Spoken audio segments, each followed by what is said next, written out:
اللہ اکبر. عمران خان نواز شریف کر دیا, الطاف حسین زرداری کر دیا, اور بھی مخلوقات ہیں اس طرح کی جن کے نام پہ سیاست ڈال دیا. تو ان مخلوقات کو تو سڑک کراس کرنے کی اجازت نہیں ہونی چاہیے according to Islamic ruling. Islamic rule کے اندر تو یہ سب کے سب لوگ جیلوں کے پیچھے ہونے چاہیے. ہم نے ان کو پارلیمنٹ کے اندر ڈال دیا, آئیڈیل مان لیا. جی اللہ کرے آپ کی زبان ان کو آئیڈیلز ہم نے اپنا سمجھ لیے. جی آئیڈیل ہم نے نہیں سمجھا, ہم نے تو سمجھنا ہی تھا. مطلب ہماری پچھلی نسلوں نے ان کو جتنا دیکھا ہے, اتنا وہ کعبہ کو دیکھ لے تو ساتویں آسمان پہ فرشتہ میں ہوتے ہیں. جتنا یہ الطاف حسین زرداری, نواز شریف, عمران خان کی شکلیں ہمارے بچے ٹی وی بچپن سے دیکھتے ہیں نا, کیونکہ ابو جی ٹاک شو کے اوپر بیٹھے ہوتے ہیں ہر وقت ایک چیز سامنے آپ کے نظر آئے گی تو ظاہر ہے آپ کے ذہن اور دل کے اوپر پوری طرح حاوی ہو جائے گی. تو وہ ہوتا ہی ہے. اب اس کی کیمسٹری میں نہیں جا رہا ہوں, یہ کیمیکل ریئیکشنز ہوتے ہیں اندر. اب کیونکہ اب مارننگ شو ہے اور زیادہ تر لوگوں کو نہیں علم ہوتا کہ دماغ اللہ نے کس طریقے سے کیسے زبردست امیجری کرتا ہے, ایک دم سنک کر دیتا ہے, پوری لائف کے تمام گولز کو سیٹ کرتا ہے. وہ چیز جو کہ آپ بچپن میں آپ کے ڈومیسٹک ماحول میں زیادہ تر دیکھتے ہیں. تو بچہ پھر definitions of life, definitions of success, definitions of failures وہ اس ماحول سے لے رہا ہوتا ہے. اور ابو جی ٹانگیں سیدھی کر کے ٹیبل کے اوپر اور صوفے پہ بیٹھے پورا دن دھرنے دیکھ رہے ہوتے ہیں, اور تو 3 گھنٹے لگاتار ایک ایسے بندے کا ٹاک شو چل رہا ہوتا ہے جس میں سے دونوں بندے صرف اور صرف آل خرافات اور گالی گلوچ کرنے, اور 2 میجر چور آپس میں ایک دوسرے سے چھوٹا چور بننے کی کوشش کر رہے ہوں. تو چوری وتیرہ بنے گی ہی بنے گی. عمران خان صاحب کو بھی اسی کیٹیگری میں آپ فال کرتے ہیں؟ کیونکہ آج کل یہ ڈیبیٹ بہت زیادہ ہے, سیاسی ڈیبیٹ بہت زیادہ ہے, جن پولیٹیشینز کی آپ بات کر رہے ہیں روایتی. یہ ایک ٹیکنیکل معاملہ ہے کہ کون سا بندہ کس زمرے میں چھوٹا ہے. میں نا ایک شعر اپنا خود سنا دیتا ہوں کہ بہت برے اور ذرا کم بروں کے بیچ میں ہوں, بہت برے ذرا کم بروں کے بیچ میں ہوں, میں اونچ نیچ نہیں, نیچ اور نیچ میں ہوں. تو یہ ایک معاملہ ایسا ہے, مجھے پتا ہے کہ میں I was the biggest fan of Imran Khan. کیونکہ میرے گھر پہ بھی یہی چلتا تھا نا.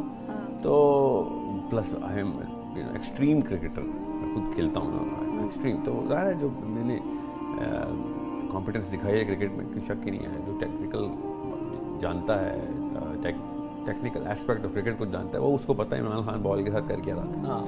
تو he was majorly the component who changed the game. He didn't just change he changed the sport because of the way he was so competent. So he was an ultimate plus. میں نے کام بھی کیا ہے تھوڑا عمران خان صاحب کے ساتھ. اچھا, کی دست شفقت رہی آپ پہ؟ نہیں, میں کمپنی میں ٹیلیتھون کرواتے تھے ہم. اوکے. تو بٹ دوریاں کہاں سے ہوئی؟ نہیں, میں دیکھیں آن پرنسپل جب اللہ تعالیٰ کی کتاب کی بات ہو رہی ہوگی تو پھر ہم اپنا اور پرایا نہیں دیکھیں گے. پھر نہیں دیکھیں گے کہ مجھے کون پسند ہے, مجھے کون نہیں پسند. ہم اصول سیٹ کریں گے کہ اصول کے اوپر جو بھی اترے گا, چاہے وہ کالا ہے گورا ہے, چاہے وہ الطاف حسین اترے, زرداری اترے, عمران خان, نواز شریف, اصول کے اوپر کوئی بھی نہیں اترا. جب اصول کی بات آئے گی تو پھر میرے والد صاحب ہوں یا والدہ صاحب ہوں, میں والدہ ہوں, میں ہوں, میرا دشمن ہو یا دوست ہو, جو اصول پہ درست ہے اللہ تعالیٰ کا, سمپل یہی تو انسٹرومنٹ ہے جو ہم نے توڑ دیا اپنے بچوں کے سامنے. اس بائسنس کو ہم نے ٹرانسفر کیا ہے کہ چونکہ یہ میرا لیڈر ہے تو یہ ہر گناہ سے پاک ہے. ایسے تو نہیں, یہ تو بیسک اسلام ہے. یہی تو تباہی ہم نے بچوں کے ساتھ ہمارے ساتھ ہوئی تھی. تو مسلم لیگ والے نواز شریف صاحب کو پتہ نہیں کیا چیز سمجھتے ہیں کہ جیسے نبیوں کے بعد کا درجہ دیا ہوا ہے. اور بائی دا وے جس طریقے سے ہماری نفسیات کام کرتی ہے نا, بچے نبیوں کا ہی درجہ دیتے ہیں. یہی تو مسئلہ ہے جو ہمارے ماں باپ سمجھ نہیں رہے ہیں کہ ہمارے دل کے اندر 2 ہستیاں نہیں آتی جس کو ممک کرنا ہوتا ہے. ہمارے دل سمپل ایک ٹریک کے اوپر فالو کرنے کے لیے اللہ تعالیٰ نے بنایا. اس لیے تو اللہ نے شرک کو سب سے بڑا گناہ کیا ہے کہ میں نے تمہارا سسٹم بنایا ہی اس وحدانیت کے اوپر تھا. You know only going to چیز ون ہیرو. اس لیے ہمیں کہا تھا کہ محمد مصطفیٰ صلی اللہ علیہ وسلم کے علاوہ کسی اور ہستی کی انٹری اس پیڈسٹل پہ نہیں کرنی. ہم نے تو سیرہ کسی نے پڑھی نہیں ہوئی, مگر عمران خان کی کتنی شادیاں ہوئی ہیں, ان کے کتنے بچے ہیں, کون سا بچہ کدھر رہتا ہے, سب کو پتہ ہے. نواز شریف کے پیسے کدھر پڑے, 12-13 سال کے لڑکے لڑکیوں کو پتہ ہے نواز شریف کے پیسے کدھر پڑے. پتہ ہے. سوچیں.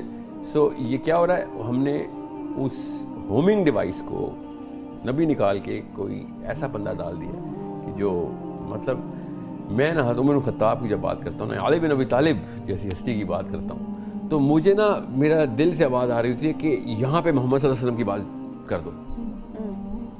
میں ان ہستیوں کے بعد بھی ان کے جملے نہیں پورے ہونے دیتا ہوں کہ یہاں پہ بھی میرے نبی آنا ضروری ہے کہ میرے نبی نے بنائے یہ صحابہ کے درجات اور ان کے کریکٹرز. تو پوری قوم نے نبی کا لفظ مثال بھی نہیں سننا ہوتا، اور پورا نہیں اس پہ یاد نہیں آتا. یاد رکھیے گا رمضان میں بھی ہم ٹاک شوز پہ بھی بیٹھتے ہیں، ہم صرف نواز شریف عمران خان کھیل رہے ہیں. میں کہہ رہا ہوں بے شک کھیلیں آپ، تو ان کو ایٹ لیسٹ ان کے پرسپیکٹیو میں تو کھیلیں نا. You need to compare apple with apples, oranges with oranges. تو ان کیٹیگریز کے اندر بھی یہ جس اسٹینڈرڈ کے اوپر، جیسے ہم فٹ بال نہیں کھیلتے، پاکستان کا جو ملک ہے فٹ بال کھیلتا ہے، جن اسٹینڈرڈس پہ وہ کھیل رہا ہے اس لیے کبھی ورلڈ کپ کے لیے کوالیفائی نہیں کرے گا. جس اسٹینڈرڈ پہ ہم اسکواش کھیلتے تھے نا، دنیا اس اسٹینڈرڈ پہ نہیں کھیل رہی تھی. It's not just about the talent of the man, it's about the standard of the body making those men play. یہ اصول یاد رکھیے گا. اس سسٹم کے تھرو پھر جہانگیر خان اور جہانشیر خان نکلتے ہیں. ٹھیک ہے، وہ سسٹم جس دن کلیپس کرے گا، جتنا مرضی ٹیلنٹڈ بندہ اسکواش کھیلے گا، آپ کھیلتے ہوں گے اس سے زیادہ ٹیلنٹڈ کھیلتے ہوں گے، مگر نہیں آ سکتے آپ کیونکہ اسٹینڈرڈ ٹوٹ گیا. بالکل اسی طریقے سے سیاست کے اور دس ہول سائیکولوجیکل انالیسس کیسے کرنا ہوتا ہے کہ انسان کو کہ یہ بندہ صحیح ہے، اس کی کس وجہ سے یہ سارے کرتوت کرتا پھرتا ہے، یہ بچوں کو دنیا کے ہر یونیورسٹی کے لڑکے کو پتہ ہے سوائے پاکستان، انڈیا، بنگلہ دیش کے. ہمارے اسٹینڈرڈ اتنے لو ہیں کہ اگر ہم سیاستدانوں کو بھی کمپیئر کریں تو یہ فٹ بالرز ہیں، کرکٹرز نہیں، اسکواش پلیئرز نہیں. اگر پولیٹیشینس کی بات کرنی ہے تو جب سے ہمیں آزادی ملی ہے کوئی ایسا پولیٹیشین ہمارے سامنے آیا نہیں. اگر آپ کہہ رہے ہیں نا کہ یہ ایک طرح سے سیاسی بت ہی ہے ہمارے سامنے، جو کہ سارا دن ٹاک شوز میں بھی رہتے ہیں، ہم بھی انہی کو گفتگو میں لا رہے ہیں، اور مطلب انہوں نے ہمارے ملک کو چلنا ہے. ایونچولی ہم ایک طرح سے غلام ہیں ان کے، کیونکہ انہوں نے ہمیں چلانا ہے. دے آر گورننگ اس. تو ہمارے پاس کوئی ایسی ایکسیلنٹ کوئی آپشن تو ہے نہیں. نبی پاک صلی اللہ علیہ وسلم تو 1400 سال پہلے چلے گئے نا تو ان کے اصولوں پہ آج کوئی چل رہا ہے، اور یہ سیاستدان تو بالکل پورا اتر ہی نہیں سکتے. اور جو نیا شخص آئے گا جس کی آپ بات کر رہے ہیں کہ کوئی ایک ریولوشن آئے اور کوئی سامنے اس طرح سے آئے، اس طرح کے لیے تو اپرچونیٹیز نہیں ہیں. ریولوشن کے لیے تو یہ بہت اچھے ہیں. ریولوشن تو کوئی بندہ ہر کلچر سے کوئی نہ کوئی ریولوشنسٹ نکلا ہے. کمبوڈیا سے نکلا ہے، تھائی لینڈ سے نکلا ہے، چائنا سے نکلا ہے، پاکستان سے تو کوئی نہیں کیوں نہیں نکلا. ہم جتنے ریولوشنسٹ ہم پروڈیوس کرتے ہیں، ہماری قوم سینسٹائز ہوئی ہے کہ اب ہم نے ریولوشن کے اسٹینڈرڈ بہت اچھے رکھے ہوئے. انقلاب تو گلی گلی میں ہے، مگر اس کی ہاف لائف جو ہے نا وہ زیادہ سے زیادہ 1 ہفتہ 2 دن 6 دن بس. یہ ہے ریولوشن کو سسٹین کرنا، اس یوتھ کو مینٹین رکھنا، اس کی اس انرجی کو